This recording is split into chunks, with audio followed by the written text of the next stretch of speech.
Gold, trusted gold buyers. మీరు తాకట్టు పెట్టిన బంగారాన్ని విడిపించి ఈ రోజు ఉన్న మార్కెట్ ధరకు కొనబడను. నల్గొండ జిల్లా కొండమల్లేపల్లిలో ప్రిన్సిపల్ రూపారెడ్డి హత్య కేసుకు సంబంధించి మిస్టరీ ఇంకా వీడటం లేదు. పోలీసులు శాయశక్తుల ప్రయత్నం చేస్తూ ఉన్నారు కానీ ఇంకా సరైనటువంటి ఆధారాలు లభ్యం కావట్లా. 3 రోజులుగా భర్త రాజేందర్ రెడ్డిని విచారిస్తూ ఉన్నారు. రాజేందర్ రెడ్డికి సంబంధించిన ఫోన్లు, ల్యాప్టాప్ స్వాధీనం చేసుకున్నారు. అన్ని కోణాల్లో దర్యాప్తు చేస్తున్నారు. అనుమానం వచ్చిన ప్రతి విషయాన్ని కూడా ప్రశ్నిస్తూ ఉన్నారు. వాళ్ళ ఇన్స్టాగ్రాము, ఇట్లా ఫేస్బుక్, సోషల్ మీడియా అకౌంట్స్ ఏవైతే ఉన్నాయో వాటన్నింటిలో మాట్లాడినటువంటి మాటలు, చాటింగ్స్, తర్వాత వాళ్ళు పెట్టినటువంటి పోస్టులు ఇవన్నీ కూడా క్షుణ్ణంగా పరిశీలిస్తూ ఉన్నారు. కానీ రాజేందర్ రెడ్డి నుంచి సరైనటువంటి ఇన్ఫర్మేషన్ ఇంకా రావట్లేదు. అందుకే అంటే ఇక మర్యాదగా నిజం చెప్తావా లేదా అని ప్రశ్నించలేనటువంటి పరిస్థితి ఉంది. ఎందుకంటే ఇంకా సరైనటువంటి ఆధారం భర్త రాజేందర్ రెడ్డే చేశాడు అనడానికి ఇంకా పోలీసులకు దొరకలా. కాబట్టి మీకు తెలిసింది చెప్పండి, మీకు ఎవరి మీద అనుమానం ఉంది చెప్పండి, మీరు మీ కాల్ రికార్డ్స్లో ఈ వీళ్ళతో మాట్లాడారు, వీళ్ళు ఎవరు? సో ఇలాంటి ప్రశ్నలే తప్ప రాజేందర్ రెడ్డి ప్రమేయం ఉంది, భర్తే చేశాడు అనటానికి ఇంకా పోలీసులకి గన్ షాట్ అయినటువంటి ఆధారం లభించలేదు. ఇంకా చాలామందిని విచారిస్తూ ఉన్నారు. వారం రోజులు అయిపోయింది.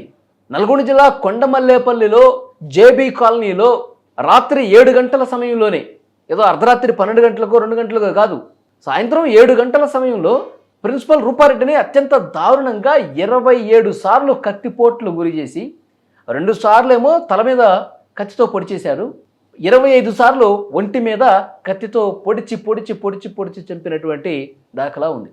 అంత దారుణంగా చంపిన తర్వాత పోలీసులకి ఈ విషయం ఆ తెల్లారి తెలిసిన తర్వాత వరుసగా విచారణ చేస్తానే ఉన్నారు. స్కూల్ దగ్గర ఎంక్వైరీ చేశారు, ఇంటి చుట్టుపక్కల ఎంక్వైరీ చేశారు, భర్త రాజేందర్ రెడ్డి ఎంక్వైరీ చేశారు. భర్త రాజేందర్ రెడ్డి రియల్ ఎస్టేట్ వ్యాపారం చేస్తూ ఉంటాడు. భర్త రాజేందర్ రెడ్డి ఆయన గతంలో చేసినటువంటి బిజినెస్లకు సంబంధించి మొత్తం కూడా విచారణ చేశారు. అనుమానం ఉన్న వాళ్ళ పిలిచి కూడా మాట్లాడారు. కానీ ఎక్కడ కూడా ఆధారం లభ్యం కాల. వాళ్ళకి దొరికిందల్లా ఒకటే, సీసీ కెమెరాలో దొరికింది వెనకాల, ఇంటి వెనక సైడు ఒక రెడ్ కలర్ టీషర్ట్ వేసుకున్నటువంటి వ్యక్తి తిరుగుతూ ఉన్నాడు. చేతులకి గ్లౌజులు వేసుకుని ఇంటి వెనక నుంచి గోడెక్కినటువంటి దృశ్యం పోలీసులకు కనిపించింది. కాబట్టి ఇతను చేశాడని చెప్పి అర్థమైంది. కానీ ఇతను ఎవరు ఇతనితో చేయించారు, ఇతను అసలు ఎక్కడి వ్యక్తి, వీటన్నింటికి సంబంధించి పోలీసులు ఇంకా ఏమీ తేల్చున్నటువంటి పరిస్థితి ఉంది. వాడు ఇంటి వెనక నుంచి అటు నుంచి వెళ్ళిపోతున్నటువంటి దృశ్యం కనిపించింది. ఎక్కడికి పోయాడు? ఆ ఊళ్ళో నుంచి ఎటుపోయాడు? అదేమన్నా అంతరాష్ట్ర దొంగల ముఠాకు సంబంధించిన వ్యక్తి, అక్కడ లోకల్గా నల్గొండ జిల్లాకు సంబంధించినటువంటి వ్యక్తి అయితే కాదన్నట్టుగా తెలుస్తోంది. సో బయట ప్రాంతం నుంచి వచ్చినటువంటి వ్యక్తి అంటే బయట రాష్ట్రం నుంచి వచ్చాడా, లేదంటే ఇతనికి ఎవరైనా డబ్బులు ఇచ్చి, సుపారీ డబ్బులు ఇచ్చి రూపారెడ్డిని చంపేయని చెప్పి ఏమైనా పురమాయించారా? సో ఇవన్నీ కూడా తేలాల్సినటువంటి అవసరం ఉంది. కానీ ఆధారం మాత్రం సరిగ్గా పోలీసులకి ఇంకా దొరకలేదు. స్కూల్లో కూడా ప్రశ్నిస్తున్నారు, అక్కడ స్టాఫ్ని ప్రశ్నించారు. ఈ స్కూల్లో లాస్ట్ 10 years 10వ తరగతి చదివినటువంటి విద్యార్థులు ఎవరైతే ఉన్నారో వాళ్ళని ప్రశ్నించారు. ఎక్కడ కూడా లభ్యం కాల. రూపారెడ్డి మొబైల్ ఫోన్ పోయింది కదా, రూపారెడ్డిని చంపిన తర్వాత ఆమె మొబైల్ ఫోన్తో పాటు ఇంట్లో ఉన్న 2 లక్షల రూపాయలు కూడా తీసుకుపోయాడంట. మరి ఆ మొబైల్ ఫోన్లో ఉన్నటువంటి డేటా చాలా ఇంపార్టెంట్. ఎందుకంటే స్కూల్ నుంచి ఇంటికి వచ్చేటప్పుడు ఫ్రెండ్స్ని కలవాలి, ఫ్రెండ్స్ వస్తూ ఉన్నారు, ఫ్రెండ్స్తో నాకు మాట్లాడాల్సినటువంటి పని ఉంది కాబట్టి నేను త్వరగా వెళ్ళిపోతున్నానని చెప్పి అక్కడ తన దగ్గర పనిచేసే స్టాఫ్కి చెప్పేసి రూపారెడ్డి ఇంటికి వచ్చింది. మరి ఇంటికి వచ్చిన తర్వాత ఏ ఒక్కరు కూడా కనిపించలా, ఏ ఫ్రెండ్స్ కూడా కనిపించలా. ఇంటికి వచ్చినటువంటి 2 గంటల్లోనే ఆమె హత్య గావించబడినటువంటి పరిస్థితి ఉంది.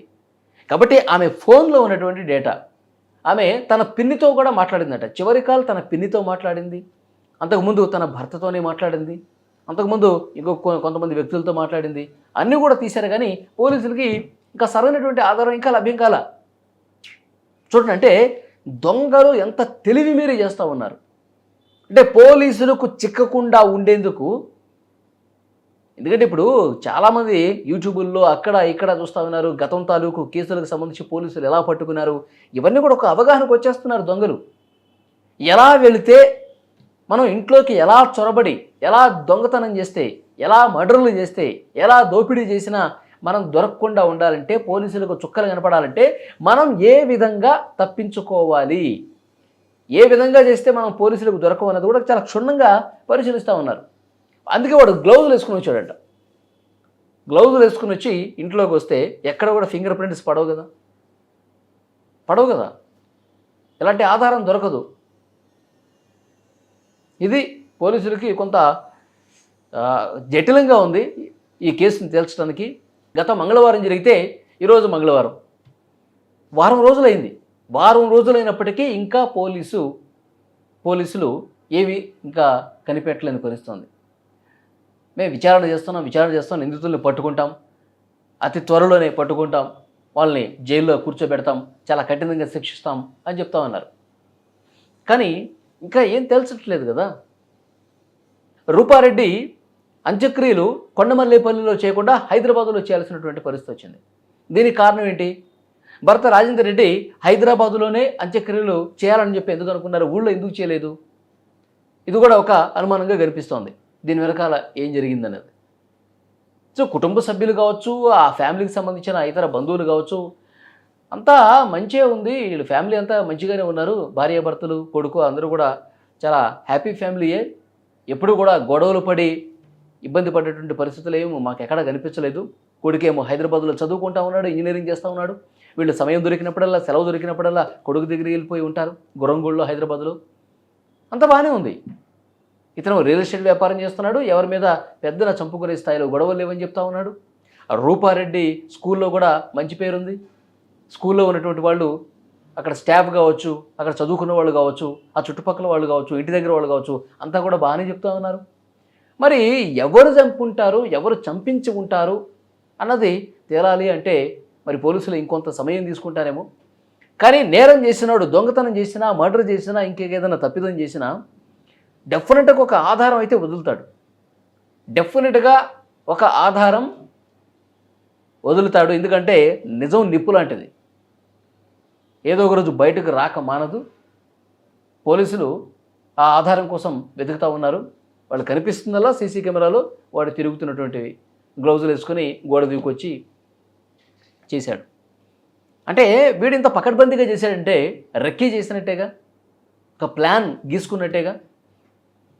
ప్రిన్సిపల్ రూపారెడ్డి ఎన్ని గంటలకు స్కూల్కి వెళ్తుంది, ఎన్ని గంటలకు ఇంటికి వస్తుంది, ఒంటరిగా ఎప్పుడు ఉంటుంది, ఏ టైంలో ఆ ఇంట్లోకి వెళితే ఆమెని చంపొచ్చు, ఏ టైంలో ఎటువైపు నుంచి వెళితే సీసీ కెమెరాలో కనిపించను, ఇవన్నీ ఉన్నాయి. అంటే అతను చాలా పక్కా ప్లాన్గానే ఉన్నాడు. ఆ ఇంట్లోకి వెళ్ళాలన్న ఉద్దేశం ఆయనకి ముందే, చాలా రోజుల ముందే ప్లాన్ గీసుకున్నాడు అన్నది కూడా పోలీసులకు అర్థమవుతోంది. ఎంత అర్థమైనా ఆధారం దొరకకపోతే ఇంకా ఈ కేసు ఇంకా చిక్కుముడి వేడనట్టే కదా, ఇంకా కష్టమవుతున్నటువంటి పరిస్థితి ఉంది పోలీసులకు కూడా. సో ఏదేమైనప్పటికీ ఎంత కష్టమైనా ఛేదిస్తామని చెప్తున్నారు, ధీమాగా చెప్తా ఉన్నారు. ఇప్పటికే వారం రోజులు అయిపోయింది, అయినప్పటికీ ఇంకా మళ్ళొక్కసారి క్షుణ్ణంగా పరిశీలించి ఆ నిందితుడిని పట్టుకుని తీరుతామంటున్నారు. ఈ వీడియో మీద మీ అభిప్రాయం కూడా కామెంట్ చేయండి.